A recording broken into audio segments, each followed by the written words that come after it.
Isaías capítulo 5, versículo 1 ao 7. O tema da mensagem esta noite tem como título: o peso da decepção divina. Aí na altura que nós formos lendo e explicando, os irmãos vão ver que o tema faz sentido com o texto: o peso da decepção divina. Isaías 5, versículo 1 ao 7. Diz assim o texto: a parábola da vinha má. Agora cantarei ao meu amado o cântico do meu amado a respeito da sua vinha.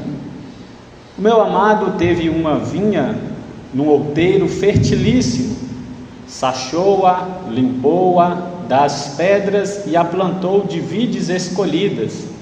Edificou no meio dela uma torre e também abriu um lagar. Ele esperava que desse uvas boas, mas deu uvas bravas. Agora, pois, ó moradores de Jerusalém e homens de Judá, julgai-vos preço entre mim e a minha vinha. Que mais se podia fazer ainda à minha vinha que eu lhe não tenha feito? E como, esperando eu que desse uvas boas, veio produzir uvas bravas? Agora, pois, vos farei saber o que pretendo fazer à minha vinha. Tirarei a sua sebe, para que a vinha sirva de pasto. Derribarei o seu muro, para que seja pisada. Torná-la-ei em deserto. Não será podada nem sarchada, mas crescerão nela espinheiros e abrolhos. As nuvens darei ordem, que não derramem chuva sobre ela. Porque a vinha do Senhor dos Exércitos é a casa de Israel, e os homens de Judá são a planta dileta do Senhor. Este desejou que exercessem juízo, e eis aí quebrantamento da lei, justiça, e eis aí clamor.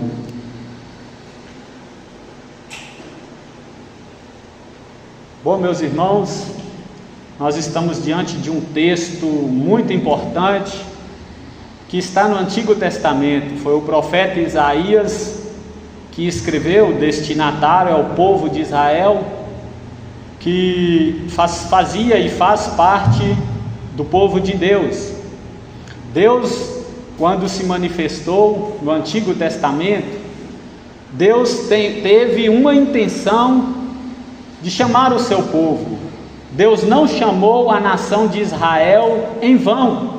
Foi com um propósito, foi com um propósito específico. Ele chamou a nação menor, e ele chamou Israel para quê? Por quê? Com qual finalidade e com qual intenção? A finalidade e a intenção de Deus é para que este povo de Israel fosse um povo diferente de todas as pessoas e de todas as nações ímpias, pagãs, que fazia parte daquele contexto. Então essa é a finalidade de Deus: chamar um povo, escolher um povo e capacitar este povo para quê? Para ser um povo diferente. E nós vemos no decorrer do texto e no decorrer da Bíblia que Deus sempre contava com o povo dele, com o povo que se chamava pelo seu nome. Deus queria e Deus desejava ver frutos da parte do povo de Israel. Deus contava com Israel para ser uma nação bem diferente, que só dava glória ao seu nome, que adorasse só o seu nome, diferente de outras nações. Então Deus tem chamado o seu povo a ser um povo diferente. Deus tem chamado você aqui nesta noite para ser um cristão diferente da massa, diferente dos outros, diferente dos ímpios. Essa é a intenção de Deus quando te chamou, quando te salvou, quando te escolheu e quando te elegeu, com a finalidade de você ser uma pessoa diferente, não uma pessoa da mesma forma do ímpio, ou pior do que era. A finalidade de Deus é que o povo dele anda em novidade de vida, que tem um caráter, uma conduta que agrada a Deus, que tem uma conduta ilibada, que esteja em acordo com a palavra de Deus. Então Deus, quando chamou e separou a nação de Israel, foi para isso, para ser uma nação que formasse ali uma cidade santa e influenciar todas as camadas da terra. Foi para isso que Deus te chamou, para você influenciar, para você dar bom testemunho, para você glorificar o nome de Deus através da sua conduta. Essa é a razão do chamamento de Deus para o seu povo. Era para ser uma nação diferente de todas, ou seja, o povo que Deus vai chamando é para propósito. Quem Deus vai salvando, quem Deus salvou, é para algum propósito específico. E qual é o propósito? No Evangelho de João, capítulo 15, versículo 16, fala qual é o propósito, a finalidade, a intenção e o desejo de Deus de chamar um povo. E qual é esse desejo? Lá diz assim: não foi vocês que me escolheu, foi eu que escolhi vocês. Para quê, Senhor? Eu escolhi vocês para dar fruto, e o vosso fruto permaneça. Ou seja, Deus chamou a igreja, Deus chamou o seu povo para dar fruto de salvação, para dar fruto de santidade. E uma vez que eu não estou dando esses frutos, eu estou em desacordo com o chamado de Deus. E nós vemos que o povo de Deus falhou nessa tarefa. O povo de Deus ou não entendeu, ou o povo de Deus estava obstinado, com os seus corações endurecidos, e então desobedeceu ao mandato do Senhor. Mas a intenção de Deus, o propósito de Deus é que o seu povo seja um povo diferente, que dê fruto, e este fruto permaneça. É que o povo de Deus deixa um legado. A intenção de Deus e o mandamento de Deus sempre é para que o povo de Deus dê fruto. Quem Deus salvar hoje, saiba que a salvação dele, ele requer e ele exige que essa pessoa que foi salva venha ter um caráter novo, andar em novidade de vida. E talvez a dúvida de muitos: se Deus me chamou para dar fruto, quais são esses frutos? Talvez você aqui, que está aqui nesta noite, não entendeu o seu chamado, que Deus requer de mim. Eu quero dizer para você, meus irmãos, o fruto de santidade. Deus requer santidade da sua vida, separação de tudo que é vil, de tudo que é pecado.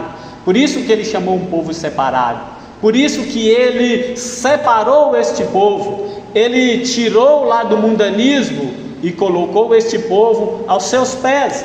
Levítico 19, versículo 2, vai falar porque Deus separou a nação de Israel, para ser santo. Quando nós vemos no Novo Testamento, em correlação lá com o Antigo Testamento, Pedro relembra lá o livro de Levítico, dizendo: sede santos, porque eu sou santo. Então o chamado de Deus para você, se você ainda não entendeu o seu chamado, saiba, Deus te chamou para ser santo, Deus te chamou para viver uma vida separada do pecado, separada do que é vulgar, de tudo aquilo que a Bíblia de Deus odeia. Essa é a intenção de Deus, para que o seu povo produz o fruto de santidade. Jesus nos chamou também para ser sal da terra e luz do mundo. Ou seja, quando Jesus diz para os seus discípulos: vós sois o sal da terra e a luz do mundo, Jesus tem em mente ali que o povo cristão deve influenciar, deve trazer a verdade, deve ser um povo claro, deve ser um povo limpo, deve ser uma carta lida diante de todas as pessoas. Vós, discípulos, sois a luz do mundo. Ou seja, a razão deste mundo, a razão de Deus não destruir o mundo com os seus pecados, é porque dentro do mundo tem um povo que brilha. Aí Filipenses, Paulo vai dizer aos Filipenses: para que brilheis como astros neste mundo, no meio de uma geração corrompida e perversa. Então, meus irmãos, a intenção de Deus é que o seu povo seja diferente. A intenção de Deus para a sua vida jovem, a intenção de Deus para a sua vida mulher, é que você seja uma mulher diferente das demais. A intenção de Deus para mim e para a criança, para o adolescente, é que o seu povo brilhe, que influencia, que muda, onde é que ele esteja, que ele leva paz, que ele leva amor diante da sociedade que está se corrompendo cada dia mais. Foi para isso que Deus nos chamou. Deus não nos chamou para viver da mesma maneira do ímpio. Deus não nos chamou para ser pior do que o ímpio. Deus não nos chamou para viver uma vida miserável, triste, uma vida que não tem graça. Deus nos chamou para viver uma vida que influencia as pessoas, que causa sabor nas pessoas, que as pessoas olham para nós e têm um desejo de ser parecido conosco. Você tem vivido assim? As pessoas que olharem para você, será que elas sentem o desejo, eu quero ser um crente igual fulano? Se não, meu irmão, a sua vida não está em acordo com a palavra de Deus. O que mais que Deus chamou para quê? Qual é o propósito específico? O fruto no caráter. Fruto no caráter. Quando nós lemos Romanos capítulo 6, versículo 4, ele fala que o seu povo tem que andar em novidade de vida. Aquele que bebia não bebe mais, aquele que fumava não fuma mais, aquele que mentia não mente mais. Antes trabalhe, antes fala bem, não pode ter uma boca torpe, mas sim sair da sua boca palavras que agradam a todos que ouvem. Novidade de vida, esse é o fruto, meus irmãos. Se tem alguém que não entendeu isso, não entendeu nada do que é o cristianismo, não entendeu qual foi o chamado de Deus para a sua vida. Tem um versículo, 2 Coríntios 5,17, que diz assim: aquele que está em Cristo, nova criatura é, as coisas antigas ou velhas passaram, tudo se fez novo. E se as coisas velhas não têm passado na sua vida? Se você continua um crente mentiroso, raivoso e irado, o que tem mudado na sua vida depois que você veio para Cristo?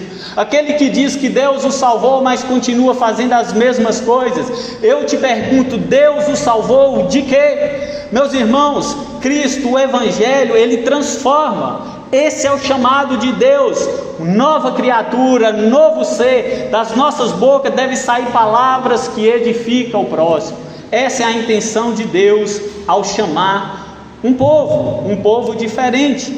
Enfim, Ele nos escolheu, Ele nos salvou para frutificar, para produzir, para crescer, para dar bons frutos, para ter em nós o Espírito Santo. E esse Espírito Santo que Ele implantou, que Ele colocou em nós, em consequência disso, é para nós ter o fruto do Espírito: amor, paz, longanimidade, paciência, tudo aquilo ali que está em Gálatas capítulo 5, versículo 22 e 23. Esse é o chamado do Senhor. Então, meus irmãos, muitos falharam diante desse chamado do Senhor. Então, tendo isso em mente, agora que você descobriu o chamado, a finalidade, o propósito específico da parte de Deus em chamar um povo, tendo isso em mente, nós vamos ver o que este povo, no contexto ali de Isaías, fez. Estava vivendo diante das promessas e diante do Senhor Deus. Isaías capítulo 5, a qual nós acabamos de ler, é um profundo lamento da parte de Deus. Deus se lamentou com aquele povo que não estava trilhando em seus caminhos. Então Deus vai lamentar, é uma lamentação da parte de Deus. Deus está entristecido com a nação, Deus está entristecido com o seu povo. E talvez tenha alguém aqui que Deus está entristecido. Talvez tenha alguém aqui que está nesta noite aqui, não está prestando atenção no culto, está conversando, não tem nenhum temor, não tem nenhuma seriedade diante de Deus. Deus está entristecido com você. E se você não mudar, se você não se arrepender, o que vai parar sobre a sua vida é o juízo, é o castigo de Deus sobre a sua vida. Jovens que não estão nem aí com Deus, espere, as contas da parte de Deus virá. Ele não faz vista grossa. Então Isaías capítulo 5, é um profundo lamento da nação de Israel. E aqui ele está utilizando uma metáfora de uma vinha que não produziu bons frutos, a qual o Senhor Deus esperava. O capítulo é uma canção de amor, onde Deus, Ele é o proprietário desta vinha, e Judá, o povo de Israel, é a vinha que Ele plantou e cuidou. Porém, mas que em vez de produzir muitos bons frutos, este povo produziu maus frutos, simbolizando uvas azedas. A plantação de vinha produz uva, e este povo produziu uva, porém uvas azedas, simbolizando ali a imoralidade e a infidelidade do povo de Israel. Então Deus, em forma de justiça e de ira, Ele vai usar o profeta Isaías para narrar essa metáfora da vinha e do proprietário. Então vamos ao texto. Ele começa assim: agora cantarei ao meu amado o cântico do meu amado a respeito da sua vinha. Quando nós falamos do meu amado, é o próprio Deus. Deus é o amado do povo de Israel. Ele aqui tem em mente cantares de Salomão. Ele lembra de Salomão, o profeta Isaías.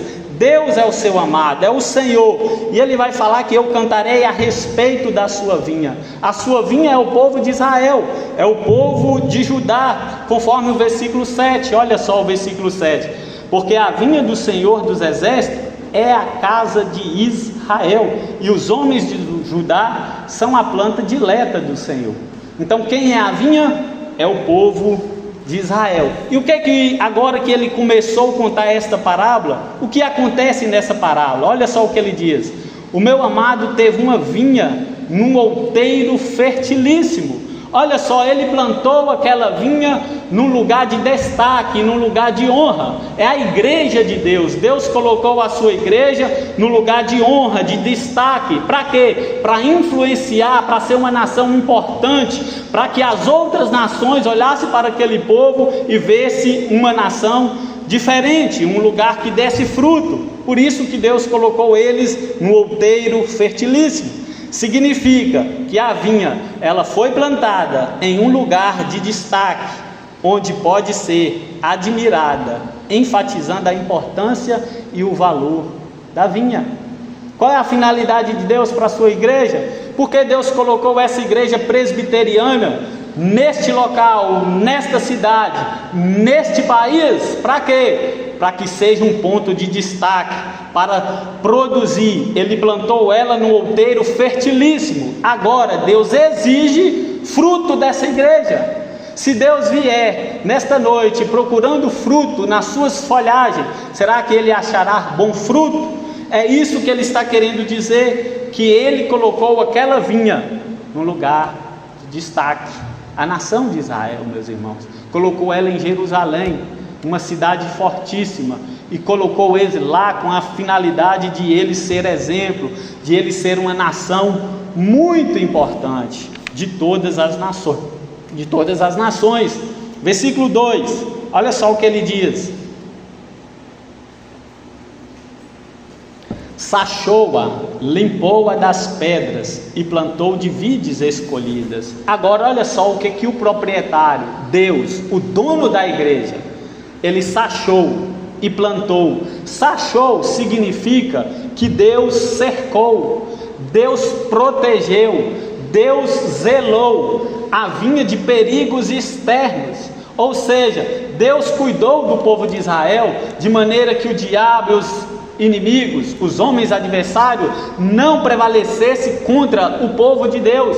Por isso que a igreja de Deus, ela vem sendo bombardeada, massacrada, ela vem sendo perseguida por presidentes, por leis, e ela não é destruída porque Deus protege a igreja. A igreja é chamada de menina dos olhos de Deus. Essa é a razão da igreja não ser destruída. Essa é a razão, meus irmãos, que você ainda não foi destruído. Essa é a razão do verdadeiro crente ainda não ter desistido, porque Deus está te protegendo, Deus tem te colocado de pé, Deus vai te erguer, Deus tem te levantado. Ele sachou, Ele protegeu, Ele cercou, protegendo você dos perigos externos que tem por aí, dos ataques de Satanás. Então esse versículo mostra que foi o próprio Deus que o plantou, que cuidou da cidade do povo de Israel. O próprio Deus usa todos os recursos necessários para cuidar da sua igreja. Por isso que Deus dá dons para a sua igreja, por isso que Deus fortalece a sua igreja, por isso que Deus manda o Espírito Santo, visita a congregação, para quê? Para fortalecer, para cuidar da sua igreja, para que ela não pereça.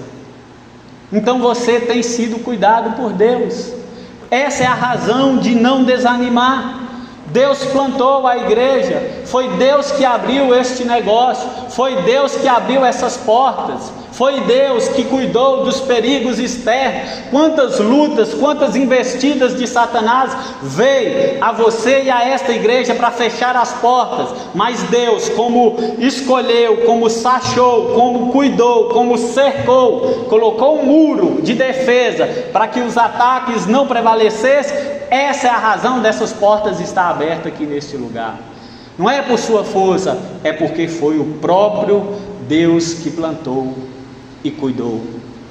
E se é Ele que cuida, não há poder, não há levante de Satanás que venha prevalecer contra a igreja de Deus. Levante pessoas, levante rei e levante reinos contra a igreja de Deus. A igreja nunca vai cair ou desabar, porque é o próprio Deus. Então Deus investe na igreja, Deus investe em você, Ele te dá dons espirituais, Ele te dá visão, Ele te dá capacitação, renovação, restauração. Para quê? Com a intenção de você produzir bons frutos, com a finalidade que você seja um crente diferente, um crente santo, um crente forte na mão de um Deus vivo. Essa é a finalidade, meus irmãos. Deus investe na igreja.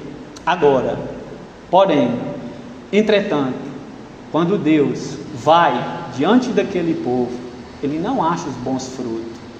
E quando nós terminamos de ler o versículo 2 ainda, Ele diz assim: sachou, limpou-a das pedras e plantou de vides escolhidas. Olha só, a escolha de vinhas selecionadas implica uma intenção especial de Deus ao escolher Israel como seu povo. Se a revelação da fé salvadora foi manifestada a você, meu irmão, é porque você foi um escolhido de Deus. Não é você que auto se escolheu para fazer como parte da comunidade da fé. Foi o próprio Deus que escolheu você. Talvez poderia ser o seu pai, poderia ser o seu amigo que estivesse aqui nesta noite, mas não, Deus escolheu foi você. E a intenção dele é que você dê fruto, a intenção dele é que você ande em novidade de vida, a intenção dele é que você seja um crente diferente, a intenção dele é que você tenha os olhos puros, a intenção dele é que você se santifique a cada dia mais. Essa é a razão de Deus ter escolhido a sua igreja, o seu povo. E ele continua dizendo, ele plantou vides escolhidas, edificou no meio dela uma torre. Então, diante daquela vinha ali, da plantação ali de videira, o proprietário, simbolizando Deus, coloca uma torre lá.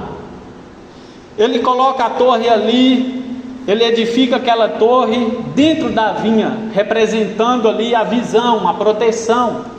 Porque no Antigo Testamento, quando o povo de Israel ia para a guerra, ficavam ali os atalaias numa torre, avisando: vem inimigo, toque a trombeta, vem inimigo. Então, quando Deus cria aquela torre ali, é para que quem estivesse naquela torre olhasse os perigos que ameaçavam o povo de Israel, e quem estivesse lá, o atalaia, Isaías ou outros mais que estivessem lá, era para tocar a trombeta e avisar: perigos, raposas, vem aí coisas querendo desvastar a vinha. Então ele coloca uma torre representando a proteção divina e a vigilância sobre a sua herança. E Deus deu ao cristão o Espírito Santo como uma torre, dando visão, mostrando perigo, mostrando o que é pecado, mostrando a vigilância, que você precisa vigiar. Para isso, meus irmãos, que você tem o Espírito Santo. E ele continua dizendo no versículo 2 ainda: e também abriu um lagar naquela vinha. Lagar é uma prensa de vinho que era utilizado para pisotear nas uvas até virar vinho. Então Deus faz tudo para aquele povo, Deus faz tudo para aquela vinha, Deus faz tudo para o seu povo. Agora, aí vem a resposta: abriu um lagar. Agora olha só o versículo 2: ele, o proprietário, Deus, esperasse que desse uvas boas, mas deu uvas bravas.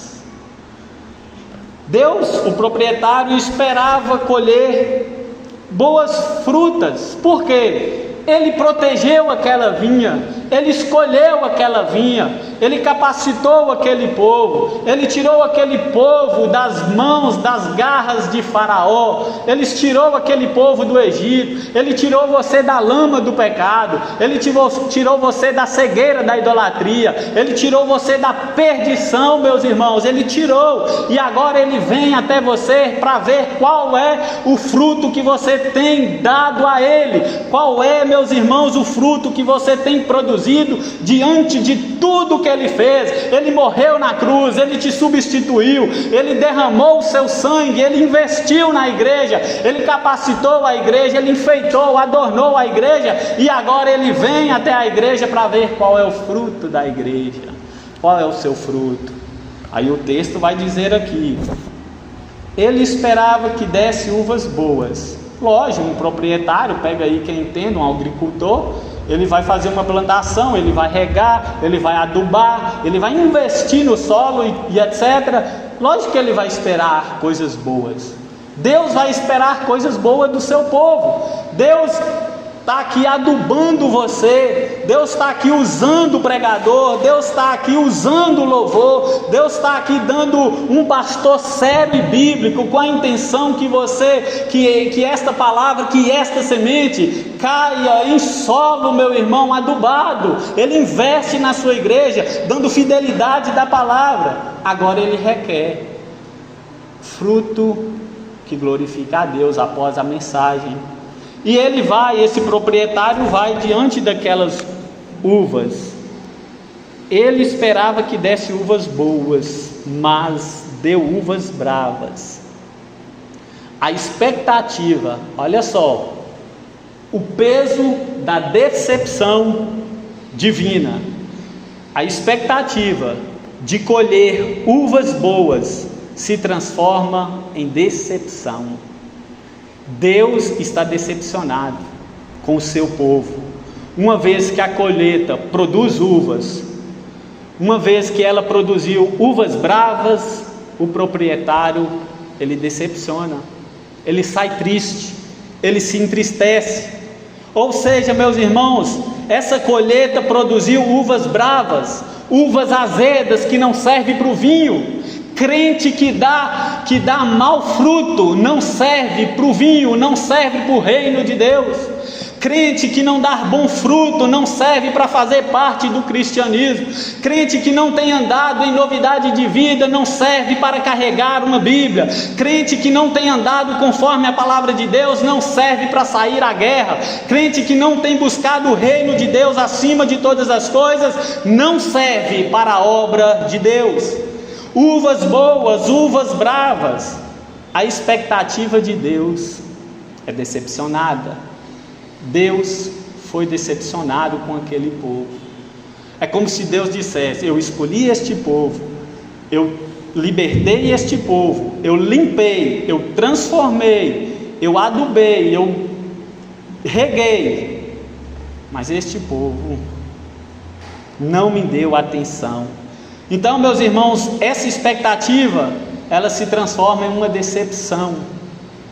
Uma vez que a colheita produz uvas bravas, simbolizando infidelidade espiritual e os pecados do povo, aquele povo não produziu.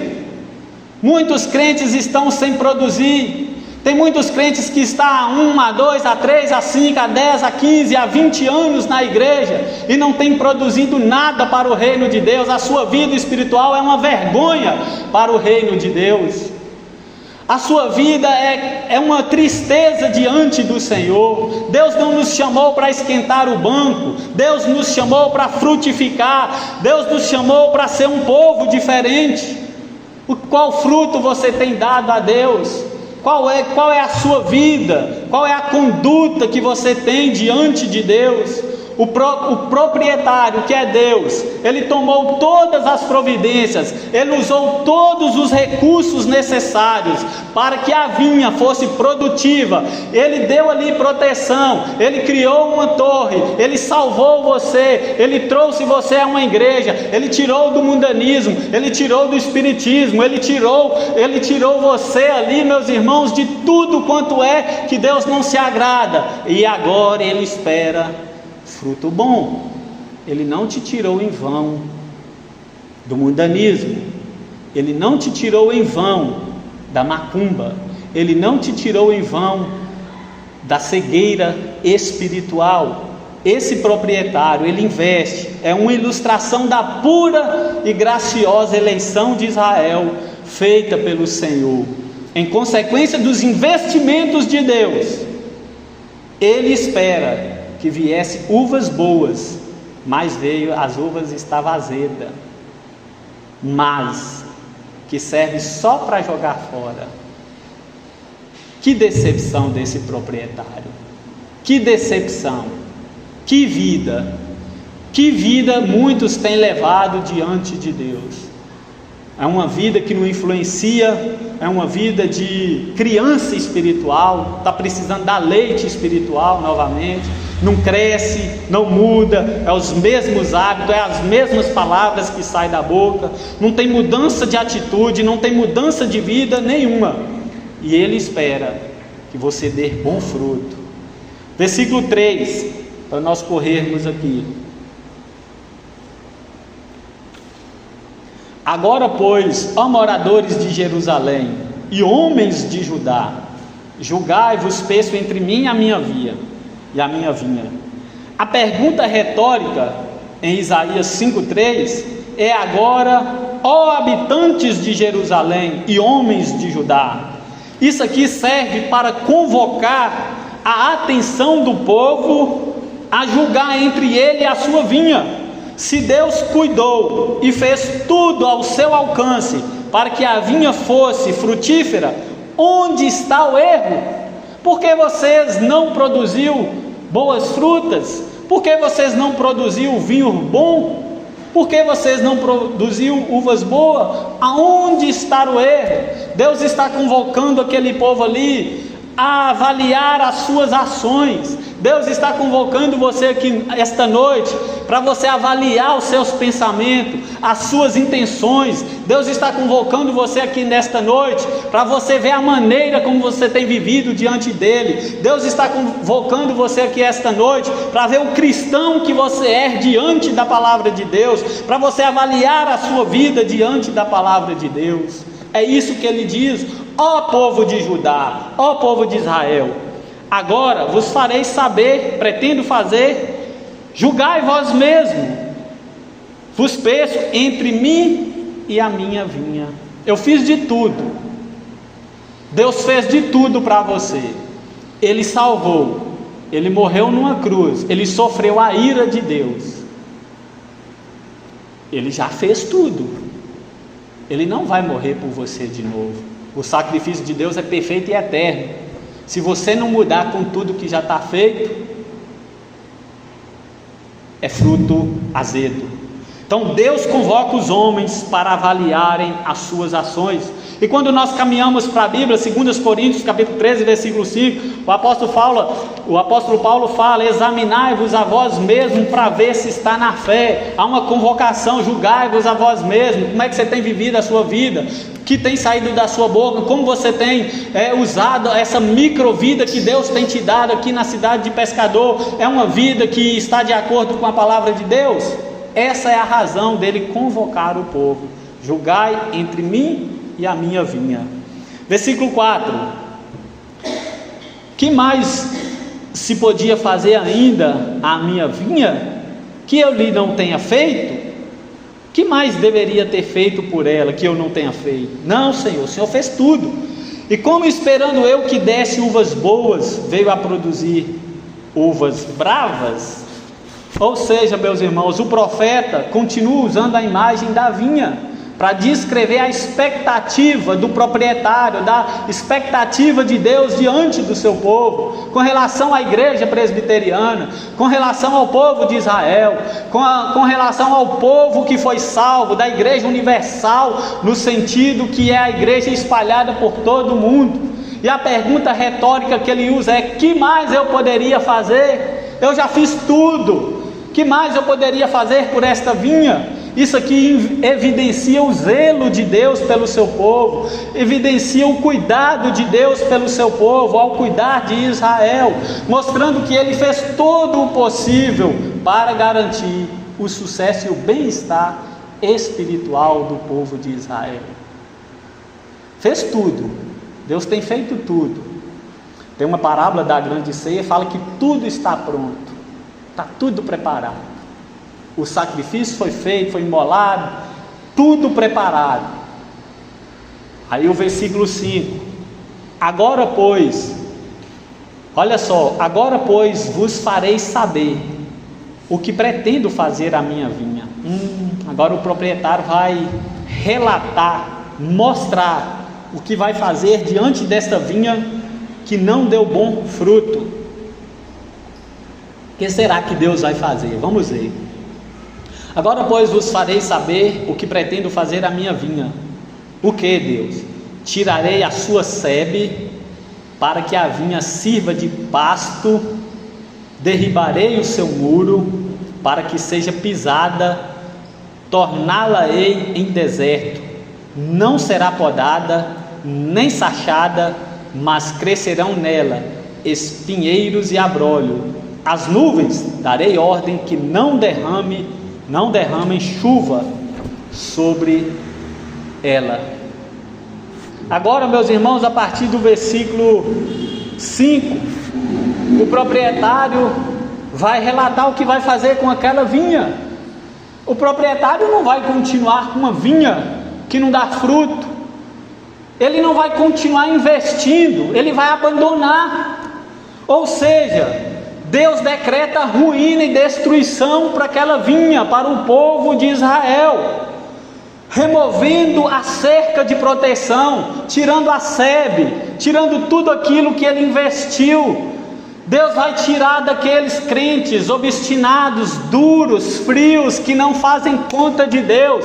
Uma das maneiras de Deus despejar a sua ira contra o seu povo é tirando a mão graciosa e entregando ao abandono. Sendo uma pessoa dura, insensível diante do pecado. É isso que Deus vai fazer para um povo duro e rebelde. Eu vou tirar, eu vou separar, então eu vou decretar a ruína e destruição para o seu povo, removendo a cerca de proteção. Por quê? Por causa da infidelidade e da infertilidade, porque não produz fruto nenhum, porque os frutos são maus, porque só dá fruto azedo, que não presta, que não serve nem para o rei, porque está atrapalhando a obra, está sendo pedra de tropeço, está fazendo das pessoas 2 vezes mais filhas do inferno. Então o que o Senhor vai fazer? Eu vou remover a sebe, vou tirar o muro, vou tirar a torre, vou tirar a cerca e deixar que ela seja pisoteada, abusada, enganada, zombada, criticada. É isso que o texto está dizendo. Então, meus irmãos, ele vai tirar, Deus retirar deles a sua proteção pactual. E provisoriamente ali, aquele povo daquele contexto, com o povo de Judá, eles sofreram. Depois veio os ais da parte de Deus contra eles. O que mais o Senhor vai fazer? Ou seja, meus irmãos, retrata o juízo de Deus. O juízo de Deus estava sobre aquele povo. Os estudos falam que no Brasil tem mais de 50 milhões de evangélicos, mas esse povo não está influenciando ninguém. É o juízo de Deus está sobre este povo, está sobre o nosso Brasil. Por isso que está acontecendo essas maldades aí. Deus está permitindo para que o povo santo de Deus acorde, para que o povo volte às Escrituras, para que o povo se arrependa dos seus pecados, para que o povo amadureça, para de ser menino e venha dar fruto que agrada a Deus. Ele vai retirar. Esse versículo, o Senhor revela qual é a intenção dele para aquela vinha, e a intenção dele é agir drasticamente para que o povo compreenda a gravidade da sua situação espiritual. Eu vou falar isso aqui com muito temor e tremor. Tem muita gente que não tem ciência da sua gravidade espiritual. Está morto, mas pensa que está vivo. Está cego, mas pensa que tem visão. Está nu, mas pensa que está bem vestido. É uma capa espiritual. Está como a igreja de Laodiceia.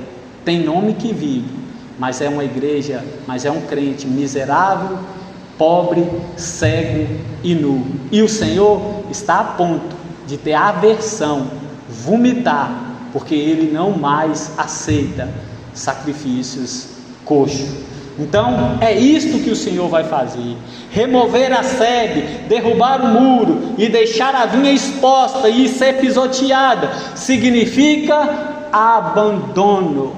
Deus vai abandonar aquele povo, e por isso que aquele povo anda errante pelos seus caminhos. Que mais? Versículo 6: torná-la-ei em deserto. Representa uma poderosa imagem de juízo e desolação, usando a metáfora de uma vinha que se torna em um deserto. Nada. Um crente que não tem nada para oferecer, é vazio, não tem palavras, não tem incentivo para dar, não tem nada que as pessoas possam buscar. É um crente que não influencia ninguém, que a sua vida não é exemplo para ninguém, não é referência para ninguém. Então, ou seja, a sua vida é um deserto, não tem nada. E o que ele vai fazer mais? Torná-la em deserto, não será podada, nem sachada, mas crescerão nela espinheiros e abrolhos. Olha só, meus irmãos, não será podada. Podada fala da disciplina. A Bíblia diz em Hebreus capítulo 12 que Deus disciplina aqueles que Ele ama. Ele disciplina, Ele poda. Porém, esse povo aqui não será podado, não será disciplinado. Deus vai cruzar os braços, vai retirar a sua graça, vai retirar a sua misericórdia sobre esse povo. E o que mais? Não será podada nem sachada, mas crescerão nela espinheiros e abrolhos. No meio daquela vinha, no meio do povo de Israel, vai crescer espinheiros e abrolhos. Sabe o que é isso? Essas sementes, elas representam a maldição de Deus. Pode ver que quando Adão peca, não existia espinhos e abrolhos. Aí a maldição, por causa da sua queda, fez com que aquilo ali crescesse, produzisse espinhos e abrolhos. A terra se tornou maldita. E o que mais? As nuvens darei ordem que não derramam chuva sobre ela. As nuvens, não vou permitir que as nuvens se abram e desça água para regar elas. Ou seja, significa a ação, meus irmãos, que se espera das nuvens, que deveria resultar em chuva, para adubar, para fertilizar, para dar o crescimento àquele povo. Ou seja, a chuva é essencial para a vida, e a falta dela representa um julgamento severo e seca da desolação. Deus não vai mandar restauração sobre o seu povo. Deus não vai permitir que aquele povo ouve ali as profecias bíblicas. Deus não vai permitir, não vai dar bons pastores para aquele povo. Deus não vai dar bons profetas para aquele povo. Deus não vai dar pessoas sérias, pessoas fiéis à palavra. Ele vai deixar, Ele não vai dar chuva para aquele povo. Ou seja, se nós não agradecermos, não valorizarmos os estudos que temos ouvido, as mensagens que temos ouvido, se nós não colocar em prática, Deus vai reter as nuvens e as chuvas. Deus não vai nos restaurar, vai permitir que nós fiquemos na frieza por toda a vida, esfriar, esfriar, esfriar e não mudar. E Deus já tem alertado a sua igreja. Domingo passado nós ouvimos Deus falando aqui: igreja morrendo. A igreja pode morrer. A igreja, ela pode entrar em uma decadência espiritual irreversível. O crente pode entrar em uma decadência espiritual irreversível. Então nós precisamos acordar. E o versículo 7 ele vai concluir: porque a vinha, quem é a vinha, Senhor? Quem é essa metáfora? Está falando de quem? Porque a vinha do Senhor dos Exércitos é a casa de Israel, é os homens de Judá, são a planta dileta do Senhor. Este, o Deus, o proprietário, desejou daquele povo juízo, mas veio quebrantamento, transgressão da lei, pecados, iniquidades daquele povo. Deus esperou justiça e eles estão clamando. Ou seja, meus irmãos, o proprietário está falando do povo dele. Olha, eu investi, eu salvei, eu dei recursos para construir a igreja, eu mandei verba, eu mandei ofertas, eu mandei pregadores, evangelistas, eu enviei jovens às ruas para ganhar alma, eu dei dons espirituais, eu enchi ela do Espírito Santo, eu mostrei que o meu filho veio, derramou o seu sangue, eu mostrei que ele tirou o súdito do reino de Deus, do império das trevas e colocou no reino do filho do seu amor. Eu investi, eu dei tudo, eu dei o meu único filho para aquele povo, e agora eu requero deste povo bons frutos. Mas o que este povo tem dado? Uvas azedas, não serve para o vinho, não serve para o reino de Deus. Então aqui o profeta Isaías explica a parábola da vinha. É a casa de Israel, é o povo de Deus, é os crentes, é o povo que fala que Deus escolheu, representa a nação, meus irmãos, que deveria ser um reflexo do caráter de Deus na terra.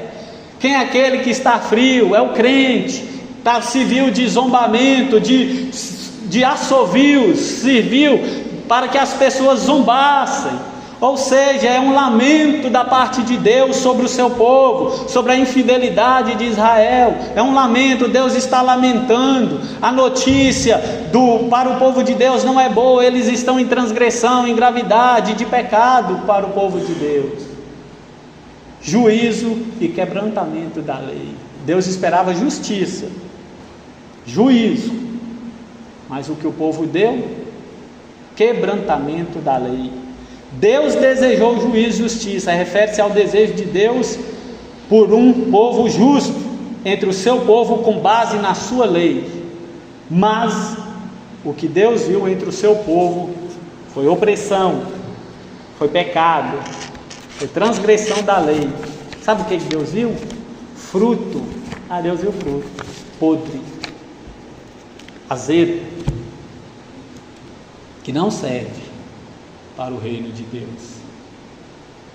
Que nós, a partir de hoje, diante dos alertas da parte de Deus, domingo e todos os dias, meus irmãos, eu sei que infelizmente muitos aqui não vão fazer caso dessa mensagem, muitos aqui vão até criticar, muitos aqui ainda vão zombar, muitos aqui vão falar que eu estou jogando indireta, que eu estou apontando o dedo. Eu sei que vai acontecer, mas que Deus, pela sua graça e misericórdia, nesta noite, alertou, avisou, há tempo de aviso, há tempo de anunciar, advertimento, há tempo, mas há tempo também de justiça, há tempo também de Deus dar os resultados a qual a igreja tem plantado. Feche os seus olhos e vamos orar, agradecer a Deus.